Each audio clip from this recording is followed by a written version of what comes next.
ಎಲ್ರಿಗೂ ನಮಸ್ಕಾರ. ಎಲ್ಲರೂ ಹೇಗಿದ್ದೀರಾ? ಐ ಹೋಪ್ ಎಲ್ಲರೂ ಚೆನ್ನಾಗಿದ್ದೀರಾ ಅಂತ ಇವತ್ತಿನ ವ್ಲಾಗ್ನ ಸ್ಟಾರ್ಟ್ ಮಾಡ್ತಾ ಇದ್ದೀನಿ. ಇವತ್ತು ಬಂದು ಶುಕ್ರವಾರ ಮನೇಲಿ ಪೂಜೆ ಎಲ್ಲ ಮುಗಿಸ್ಕೊಂಡು ಇನ್ನು ದೇವಸ್ಥಾನಕ್ಕೆ ಬಂದಿದ್ದೀವಿ. ಚಾಮುಂಡೇಶ್ವರಿ ದೇವಸ್ಥಾನಕ್ಕೆ ತುಂಬ ದಿನ ಆಗಿತ್ತು. ಹಾಗಾಗಿ ಇವತ್ತು ಪೂಜೆ ಎಲ್ಲ ಮುಗಿಸ್ಕೊಂಡು ತಿಂಡಿ ತಿಂದ್ಕೊಂಡೇ ಬಂದ್ವಿ. ಇನ್ನು ನಾನಿಲ್ಲಿ ದೇವಸ್ಥಾನಕ್ಕೆ ಬಂದರೆ ನಿಂಬೆಹಣ್ಣು ದೀಪನ ಹಚ್ತೀನಿ. ಏನಾದರೂ ಬೇಜಾರಾದಾಗ ಈ ದೇವಸ್ಥಾನಕ್ಕೆ ಬರ್ತೀವಿ. ಆದರೆ ಈಗ ಯಾಕೋ ತುಂಬ ದಿನ ಆಗಿತ್ತು, ಹಾಗಾಗಿ ಹೋಗ್ಬಿಟ್ಟು ಬರೋಣ ಅಂತ ಬಂದ್ವಿ. ಇಲ್ಲಿ ಜನ ನೋಡ್ತಾ ಇರ್ಬೋದು.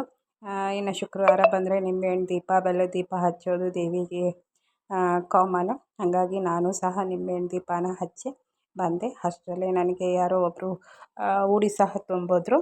ಇದು ಒಳ್ಳೆ ಗುಡ್ ನ್ಯೂಸ್ ಅಂತ ಹೇಳ್ಬೋದು. ಒಂದೊಂದು ಸತಿ ಸಿಗೋದೇ ಇಲ್ಲ, ಹಾಗಾಗಿ ಇವತ್ತು ಸಿಕ್ಕಿದೆ.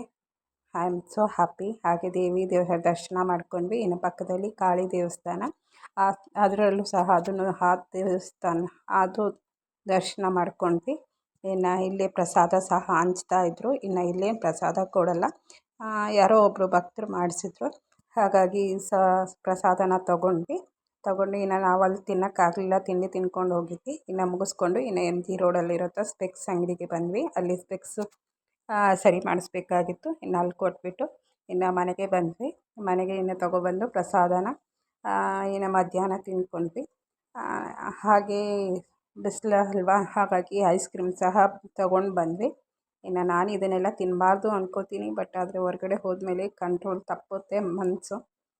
ಇನ್ನು ಐಸ್ ಕ್ರೀಮ್ನು ಸಹ ಮನೆಗೆ ಬಂದು ಐಸ್ ಕ್ರೀಮ್ನು ಸಹ ತಿಂತಾಯಿದ್ದೀವಿ.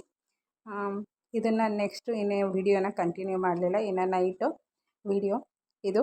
ಇನ್ನು ರಾತ್ರಿಗೆ ಒಂದು ಸ್ವಲ್ಪ ಈರುಳ್ಳಿ ಚಟ್ನಿನ ಮಾಡಿಕೊಂಡು ಅನ್ನನ ಮಾಡ್ಕೊಂಡ್ಬಿಡೋಣ ಅಂತ ಅಂದ್ಕೊಂಡು ಸಿಂಪಲ್ಲಾಗಿ ಈರುಳ್ಳಿ ಚಟ್ನಿನ ಮಾಡ್ಕೊತಾ ಇದ್ದೀನಿ. ಇನ್ನು ಇಲ್ಲಿ ನಾನು 3 ಈರುಳ್ಳಿನ ತೊಗೊಂಡಿದ್ದೀನಿ.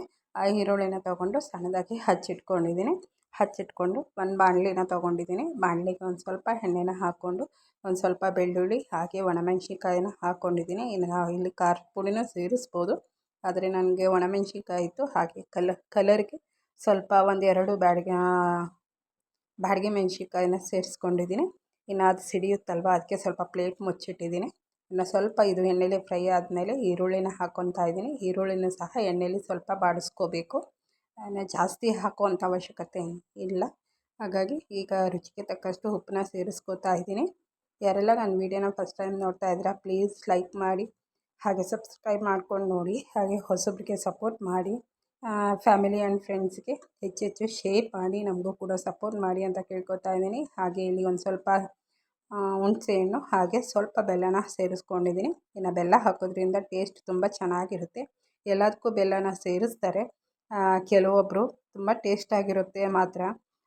ಅದನ್ನು ಬೆಲ್ಲನ ಹಾಕೋದ್ರಿಂದ ಟೇಸ್ಟ್ ಚೆನ್ನಾಗಿರುತ್ತೆ. ನೀವು ಒಂದು ಸತಿ ಟ್ರೈ ಮಾಡಿ ಈ ಚಟ್ನಿನ ಹೇಗೆ ಬಂದಿತ್ತು ಅಂತ ಅನ್ನೋದನ್ನು ತಿಳಿಸಿ ಕಮೆಂಟ್ ಮೂಲಕ. ತುಂಬ ಕ್ವಿಕ್ಕಾಗಿ ಮಾಡ್ಕೋಬೋದು, ಹಾಗೆ ಟೇಸ್ಟಿ ಕೂಡ ಆಗಿರುತ್ತೆ. ನೋಡಿ ಈಗ ನುಣ್ಣಗೆ ರುಬ್ಕೊಂಡು ಬಂದಿದ್ದೀನಿ.